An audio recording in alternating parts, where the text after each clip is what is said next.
Assalamualaikum warahmatullahi wabarakatuh. Nahmaduhu wa nusalli wa nusallimu ala rasulil karim, amma ba'd. Qala Allah ta'ala fi kitabihil karim, syahidallahu annahu la ilaha illa huwa wal malaikatu wa ulul ilmi qa'iman bil qist, la ilaha illa huwal azizul hakim. Para hadirin yang dimuliakan oleh Allah Subhanahu wa ta'ala, Allah Subhanahu wa ta'ala berfirman, yarfa'illahu alladhina amanu minkum walladhina utul ilma darajat.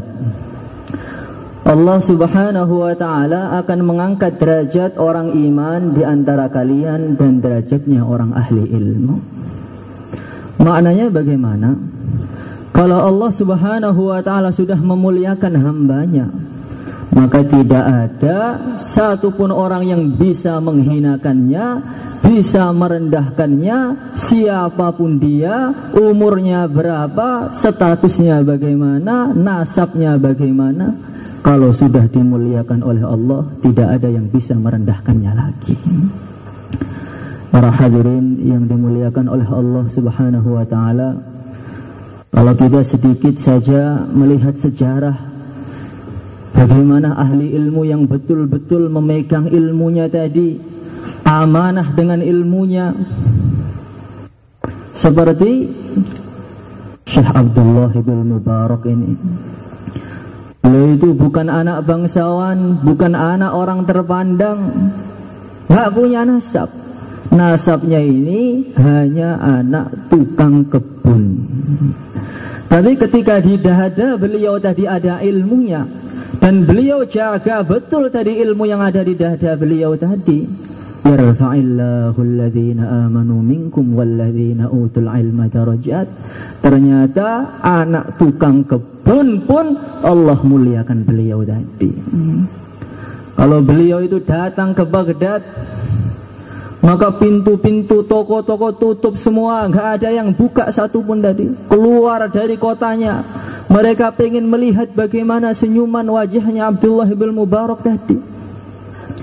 Kalau dia itu bersin saja, yang jawab itu jutaan orang, yarhamukallah, yarhamukallah, jutaan orang. Sampai gemuruh suara jawabannya tadi, seakan-akan menggoncangkan kerajaan Harun ar-Rasyid itu. Sampai istrinya Harun ar-Rasyid itu bingung. Wahai suamiku, sebenarnya yang raja itu siapa sih? Yang raja itu kamu atau dia sih? Dia baru bersin saja kerajaan kita sudah seperti ini. Maka Harun ar-Rasyid mengatakan, wahai istriku, kalau saya ini raja jasmaninya, raja zahirnya manusia. Kalau Ibnul Mubarak itu penguasa hati-hatinya manusia. Para hadirin yang dimuliakan Allah Subhanahu wa ta'ala, bahkan ahli ilmu ini sangat menakutkan di kalangan para setan, sangat ditakuti di kalangan para setan. Nabi mengatakan, faqihun wahid asyaddu ala syaitan min alfi abid.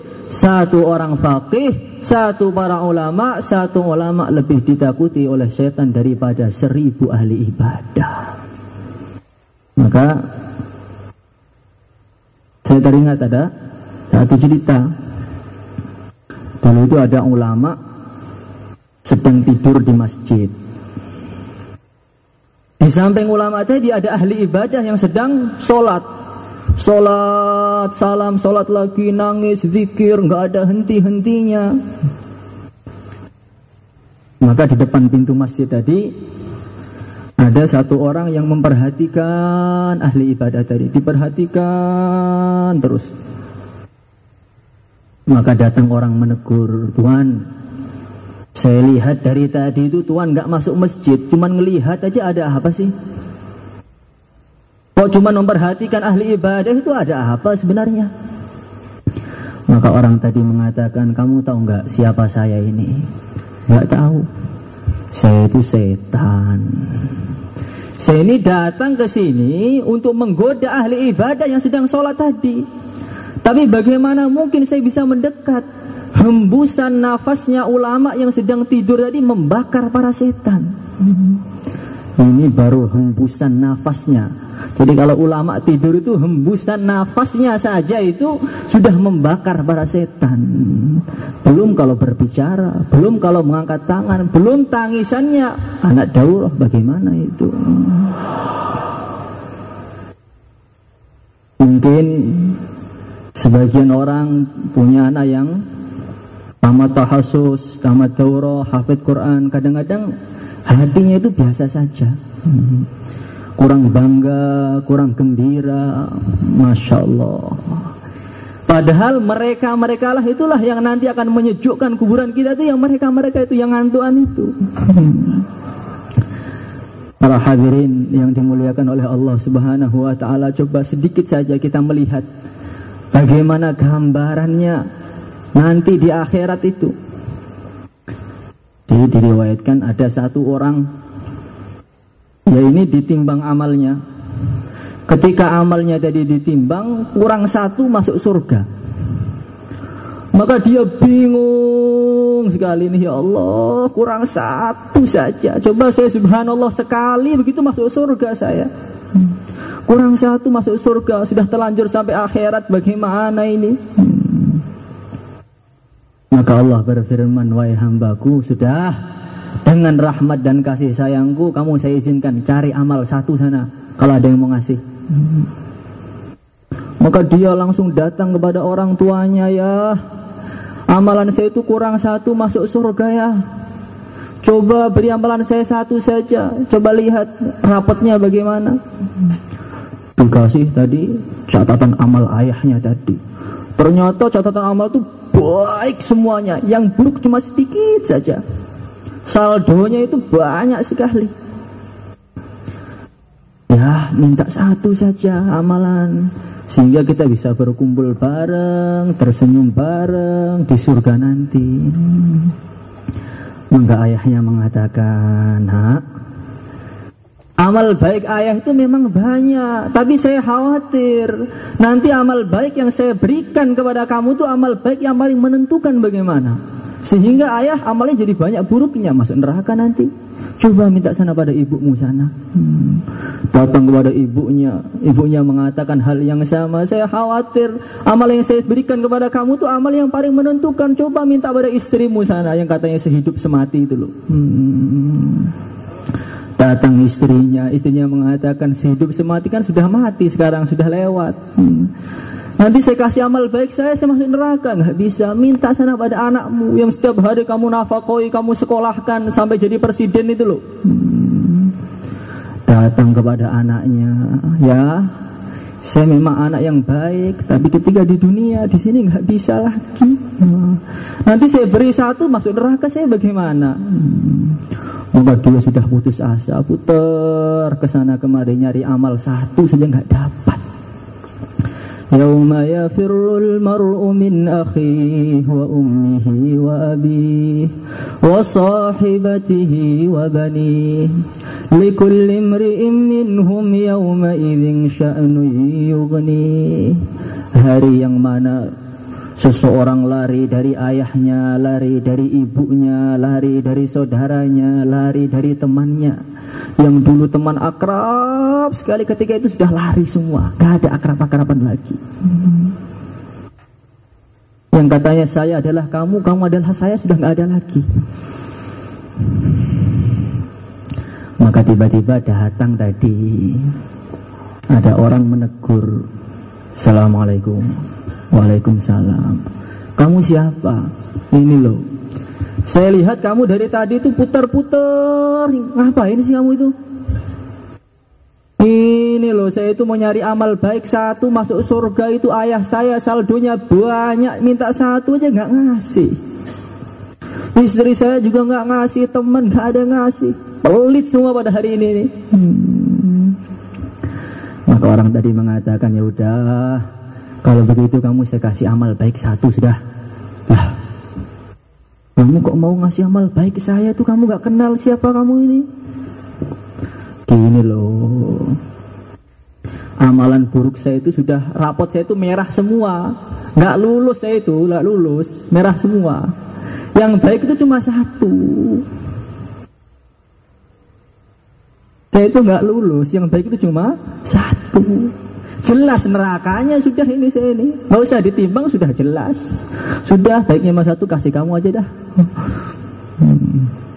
Maka orang tadi gembira datang ke tempat pengembangan amal. Ya Allah, sudah dapat satu Allah amalan. Dari siapa itu loh, fulan bin fulan. Suruh ke sini. Maka orang tadi datang, wahai hambaku, kenapa kamu berikan amal baik kamu kepada dia? Ya Allah, dia itu kasihan, dari pagi itu muter-muter ke sana kemari nyari amal, gak ada yang menghiraukan dia. Bertepuk sebelah tangan dia itu. Maka Allah Subhanahu wa ta'ala berfirman, wahai hambaku, saya itu lebih sayang kepada hambaku daripada kamu. Sudah, kalian berdua pegangan tangan masuk surga semuanya aja. Coba perhatikan ini. Nyari amal satu saja ketika di akhirat itu begitu sulitnya. Tapi nanti dalam hadis dikatakan, ketika ahli ibadah datang, Allah berfirman, udkhulul jannah, masuk surga sana. Tapi kalau orang-orang datang, ahli ilmu tadi datang, kif hatta tashfa'alin nas, berhenti dulu, syafaati keluargamu sana dulu. Memondokkan anak satu, ini seperti mendaftarkan 10 keluarganya masuk surga. Maka seharusnya daftarnya, bayarnya 10. Ini mukadimah aja. Ini laporan ahwal Ponpes Al-Fatah. Data santri yang mukim di Al-Fatah tahun 2016 10.450. Yang tidak mukim pada tahun ini 1.935. Jumlah ustadz yang ada di Temboro 810. Sehingga jumlah keseluruhannya 13.195 santri yang ada di Temboro dan ustadz. Jumlah santri yang ada di cabang tahun ini, cabang resmi Al-Fatah 6.409. Jumlah keseluruhan santri Temboro pusat dan cabangnya tahun kemarin, tahun yang lalu 15.370. Ini tahun yang lalu. Tahun ini meningkat begitu pesat sampai meningkat 4.234. Sehingga tahun ini jumlahnya 19.604. Jadi tahun 2016 itu perkembangannya begitu pesat sehingga setahun saja tambahnya sampai 4.000 santri. Ini bekas doanya ahli santri dan anak-anak. Insya Allah seperti itu. Jumlah santri foreign tahun 2016 646. Malaysia 357, Filipina 54, Thailand 138, Kamboja 53, Singapura 37, Yaman 3, Brunei Darussalam 2, Vietnam 9, Mesir 5, Syria 8, Yordan 7. Ini ada lagi yang daftar, ini masih dalam proses. Ada dari Amerika 1, 2 orang, dari Cina juga. Mungkin bentar lagi datang dari Spanyol juga, dari Madrid.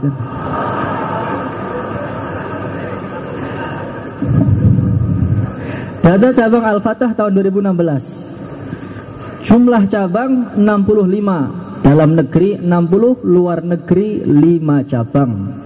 Cabang yang akan dibuka tahun ini 11 cabang: Kamboja, Padang, Kerinci Jambi, Lampung Netro, Lampung Liwa, Cengkareng Banten, Jogja, Temanggung, Ketapang Kalbar, Muara Badak Kaltim, Pinatu Palu.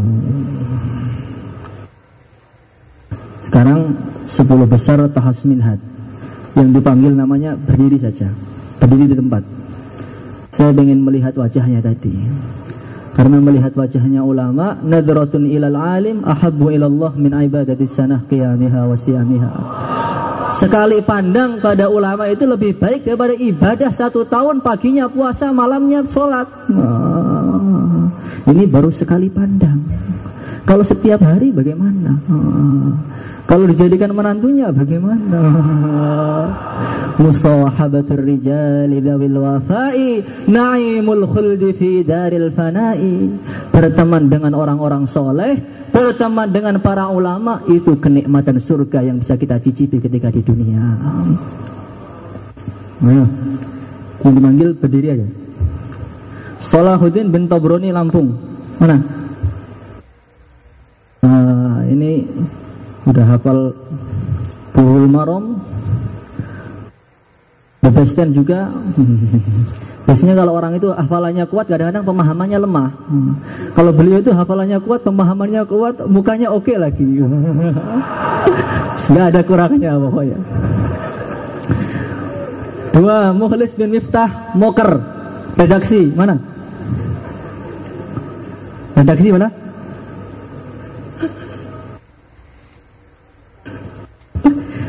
Farid bin Usman Kalbar, Abdul Ghani bin Amri Padang, Faris bin Nuryono Semarang, Sohib bin Sudirman Jepot, Abdullah bin Sodik Tangerang, Irwansah bin Tohir Makassar. Coba berdiri, bentar.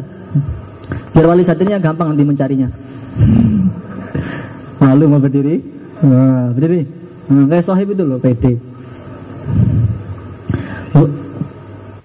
Wani bin Sahal Bali, Muhammad Mu'in Damanhuri Lampung. 10 besar tahasus 1 tahun. Jadi ada tahasus 2 tahun, ada tahasus 1 tahun. Kitabnya lebih mudah. Muhammad Sulaiman Brebes, Muzayyin Lampung, Muhammad Sar'an bin Jemain Kalbar, Nasir bin Subrianto Solo, Ridwan Lampung, Muhammad Nurdin Nur Widasto Surabaya, Yusuf bin Abdul Wahid Probolinggo, Muhammad Ilyas Magetan, Abdurrahman bin Zainal Tasik, Ulin Nuha Bengkulu. Mana? Mana? Yang lain? Enggak pede gimana ini? Mau cari pahala melihat wajah kalian itu. 10 besar daurah 2 putra dari jumlah santri 426. Yang pertama Muhsin bin Marwan Lampung, Habibullah bin Febrian di Padang, Hanif bin Edi Pontianak, Muhammad bin Rahman Jakarta, Burhan bin Sawarudin Lampung, Salam bin Dahar Riau, Ikhwan bin Zulkifli Padang, Wahid bin Wagiman Kalbar, Imam bin Selamat Magetan, Usamah bin Harun Ambon. Ada? Ya, terus saja, malu. 10 besar tahasus minhat putri, 100 dari 115 santri. Enggak ada yang berdiri di sini ya. Abidah binti Zainal Surabaya, Mulat binti Sulaiman Flores, Ainul binti Suroto Ponorogo, Ashhuri binti Dianto Magetan, Fitriani binti Sarifuddin Jambi, Afifah binti Muhammad Nur Hadi Bonek, Nurul binti Salam Palembang, Rafidah binti Jumansah Sampit, Linta binti Ruhimat Tasik, Sofiyah binti Marwan Palu. Tahasus minhat. 10 besar tahasus 1 tahun. 1. Nur Fadilah binti Mahbub Sidrap, Ni'mah binti Rasyid Lampung, Latifah binti Sumardi Bloro, Aisyah binti Sayyid Sembol, Malikah binti Supardi Kembangan, Nur Hidayati binti Supardi Riau, Azizah binti Samsudin Makassar, Layinah binti Ngadio Seragen, Umi Kulsum binti Mursid Tangerang, Zainal binti Idris Jambi. 10 besar daurah 2 putri dari 276 santri. Yang pertama Hamidah binti Soleh Kaltim, Wahidah binti Sarifuddin Pangkep, Fatonah Lampung, Mubarakah Padang, Karimah Ponorogo, Rahma Medan, Isti'anah Lampung, Khairidatul Muasyarah Temboro, Sarifah Hanif Padang, Anissa Herzendi Palembang.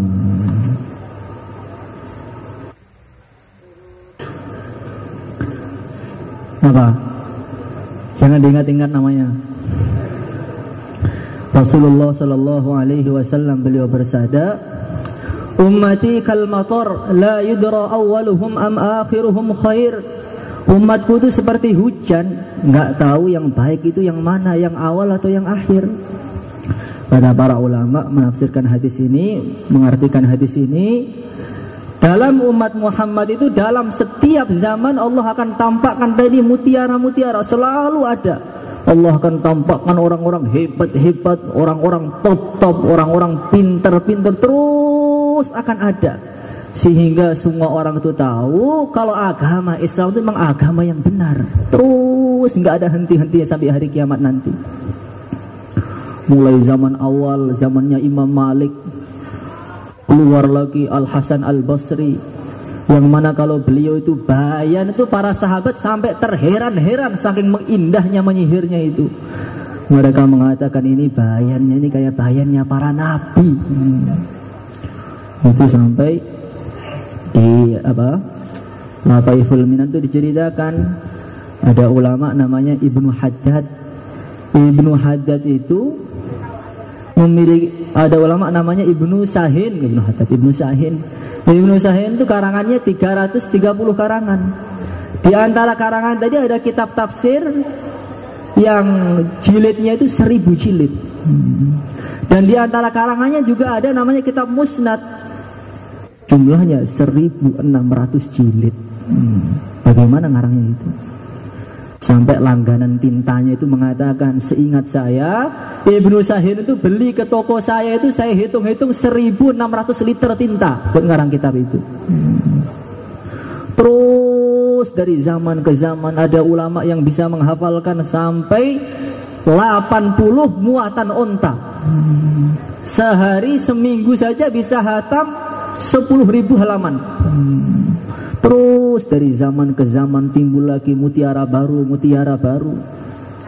Sampai dulu perpustakaan Baghdad itu pernah terbakar. Padahal ada ratusan ribu kitab di situ. Maka pemerintah itu sampai bingung, ini peninggalan terbesar terbakar, ini bagaimana ini? Ilmu sudah berapa juta ilmu yang akan hilang ini. Maka santri-santri di situ mengatakan, Syekh, nggak usah khawatir. Kami itu ada Ibnu Haddad. Ibnu Haddad itu hafal seluruh perpustakaan yang berapa kilo panjangnya itu. Dalam masa 3 tahun, seluruh perpustakaan ditulis ulang dari hafalannya semua. Dan perkara ini seperti mustahil gitu. Ternyata kalau kita itu usahakan, kita dakwahkan betul, kita doakan, perkara-perkara yang dulu hanya bisa kita lihat di buku cerita saja, sekarang sudah bisa kita lihat di alam nyata. Di sini juga ada tarawih 30 juz, ada orang yang tadi hafal Bulughul Maram, hafal Mukhtasar, hafal Minhaj. Sebentar lagi kalau didoakan akan tambah lagi yang perpustakaan Ampel, hafal semua akan ada nanti. Ini laporan hafalan hadis. Yang kubro Bulughul Maram Salahuddin Lampung, Sughra 43 santri. Sughra itu hafalnya sudah lancar, tapi belum dites, lancar. Dengan kubro itu kurang lebih, cuman belum berani dites. Bulughul Maram Hafid Lampung Salim Riau Naim Bloro Abdurrahman Jepot Zamzami Majalengka Bahruddin Palu Saifullah Palopo Ahmad Mukrim Banyuwangi Irfan Padang Hamzah Jepot Sulaiman Lampung Mufid Bonek Abdullah Wonogiri Hidayat Flores Qasim Mamuju Yahya Madura Hanif Pontianak Zaki Riau Rosid Bekasi Teguh Ketapang Mukroman Magetan Hidayat Lampung Yusuf Surabaya Rosid Tangerang Falah Semarang Lutfi Semarang Fatur Rahman Magetan Misbah Palembang Hasan Tuban Ihsan Sidoarjo Yusuf Ngawi. Belum ada lagi. Ini marah gak dipanggil namanya nanti. Samsudin Moker Imam Magetan Side Gresik Rizki Balikpapan Munir Cepu Masdar Pemalang Abdullah Sidoarjo Bilal Ngawi Ridho Kuningan Kholis Kalteng Arif Lampung. Ini yang Sughra. InsyaAllah tahun depan mau niat kubro semuanya, mau niat ngalahkan Salahuddin semuanya. Sekarang Sughra Mukhtasar Bukhari 13 santri Salim Ponorogo Rusli Manado Muhsin Lampung Arif Padang Aldi Padang Burhanuddin Lampung Muhlisin Palembang Akram Jambi Aziz Temanggung Fakih Bogor Rosad Demak Sodik Indramayu Ilyas Tangerang. Satu orang yang hafal Majarobih secara Sughra. Jadi Majarobih yang dibaca di ngaji sore itu dihafalkan. Soleh Bogor mana? Soleh Bogor mana? Ada? Mana? Ada. Ada lagi yang hafal Riyadus Shalihin secara sugro. Riyadus Shalihin secara sugro 1 orang. Firmansyah Lampung. 5.000 hadis 3 orang. Usamah Ambon, Mahmudin Pacitan, Mujahid Ngawi. 4.500 hadis 2 orang. Rafi'i Magetan, Ramadhani Palembang. 3.000 hadis Muhammad Jakarta. Data hafalan hadis dari Daurah Putri. Kubro Minhaj 1 orang, Mulad Kurnia Flores. Kubro Muhtasar Bukhari 1 orang, Aulia Sakinah Lampung. Sugro Bulughul Maram 1 orang, Wulandani dari binti Latif Bandung. 2.500 hadis Mila binti Lardi Wonogiri. 1.800 hadis 2 santri, Azizah binti Jauhari Bandung, Fatimah binti Jauhari Lampung. 1.500 hadis 2 orang, Fatimah binti Sulaiman Flores, Sukrina binti Sukrina binti Muslim Jambi. 1.100 hadis 5 santri, Nur binti Sarifuddin Pangkep, Laila binti Oni Bandung, Khairun Nisa binti Samudi Tangerang, Fatimah binti Yunus Padang, Aisyah binti Zubair Palembang. Dan di Pondok Pesantren Al-Fatah ini juga ada namanya program-program tabligh. Kita ajari anak-anak ini untuk berdakwah, latihan dari kamar. Setiap minggu kami juga ngirim ke kampung-kampung sekitar Temboro. Setahun sekali kamu ngirim 40 hari ke daerah-daerah, bahkan ke luar negeri, bahkan ke India, Pakistan, Bangladesh. Bahkan ada yang dikirim ke Korea kemarin itu. Jadi ada ustadznya juga, ada orang kampungnya, dikirim ke Korea.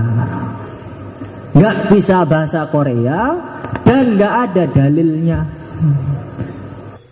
Banyak orang Ngawi, orang desa yang setiap hari ke sawah dikirim ke Korea sana. Sampai seminggu tuh nggak bisa gerak. Bagaimana mau gerak? Penunjuk jalan nggak ada, keterbatasan bahasa, bagaimana ngomongnya juga nggak tahu. Maka musyawarah dari jamaah, bagaimana ini kita nggak bisa gerak seminggu ini. Maka amirnya mengatakan, kamu punya Allah apa enggak? Punya. Ya minta kepada Allah, makhluk semua itu. Malam ini sholat panjang-panjang. Maka malam itu sholat, rakaat pertama baca Yasin 41. Rakaat kedua baca Al-Ikhlas 1000 kali. Pagi hari langsung dapat dalil penerjemah. Hari itu dia dakwah 13 orang masuk Islam langsung. Hari kedua 23, 30, 40, kurang lebih 40 hari mengislamkan 500 lebih orang Korea asli. Jadi dengan tabligh ini, dengan dakwah ini, dari keputusasaan menjadi satu harapan. Ini data kartu jadi pengeluaran jamaah. Hurut 1 hari tahun ini 1639 santri. Hurut 40 hari 222 santri. Hurut 1 tahun 195 orang. Akan hurut tahun ini, setahun tahun ini 350 orang. Jamaah 3 hari dari guru dipelajari di bulan Ramadan 5030 santri. Yang terakhir, Pondok Al-Fatah ini ada satu program, yaitu program muhasabah. Jadi santri Temboro itu dilatih dihisab sebelum di akhirat. Dihisab sebelum waktunya. Jadi mulai pagi itu dicek qobliyah subuh, isyraq, duha, qobliyah duhur, ba'diyah duhur, qobliyah asar, qobliyah maghrib, ba'diyah maghrib, qobliyah isya, witir, duha, awabin, semua dicek satu persatu. Sampai tahajudnya berapa persen, istighosahnya berapa persen. Kami tekankan betul ini. Dan alhamdulillah rata-rata di Temboro muhasabah salat sunnah dan lain sebagainya ini hampir 100%, 90 lebih atau kurang sedikit. Dan di sini ada muhasabah yang aneh lagi. Jadi oleh kiai dibikin muhasabah, namanya muhasabah, ya aneh lah. Muhasabah hari ini yang marah karena Allah berapa orang? Hari ini yang amar ma'ruf nahi mungkar berapa orang? Hari ini yang cinta karena Allah berapa orang? Hari ini yang 25 majelis berapa orang? Santri itu kami latih. Terus bagaimana merasa dilihat Allah, dilihat Allah, dilihat Allah. Jelaskan kehebatan Allah. Sehari 25 majelis, marah karena Allah, cinta karena Allah.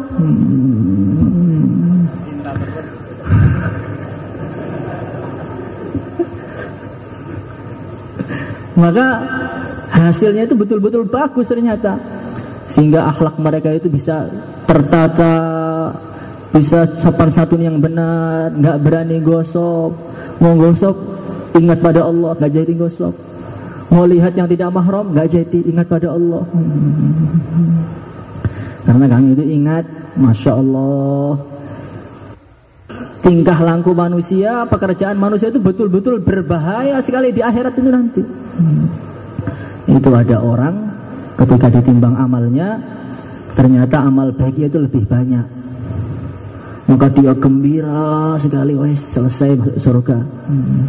Ketika dia datang memasuki pintu surga, ditegur malaikat, Tuhan, maaf ya, ada yang ketinggalan satu belum ditimbang. Waduh, bagaimana, baik apa buruk? Buruk Tuhan, satu tapi ya udah ditimbang lagi.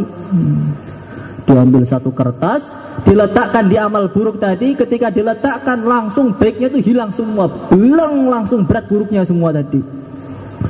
Maka dia nangis, Masya Allah, apa sih dosa ini, cuma satu aja menghabiskan seluruh amal baik saya. Ketika dia nangis, dia datang tadi, dia balik kertasnya itu, ternyata dosanya dia ketika hidup di dunia pernah mengatakan sekali pada orang tuanya.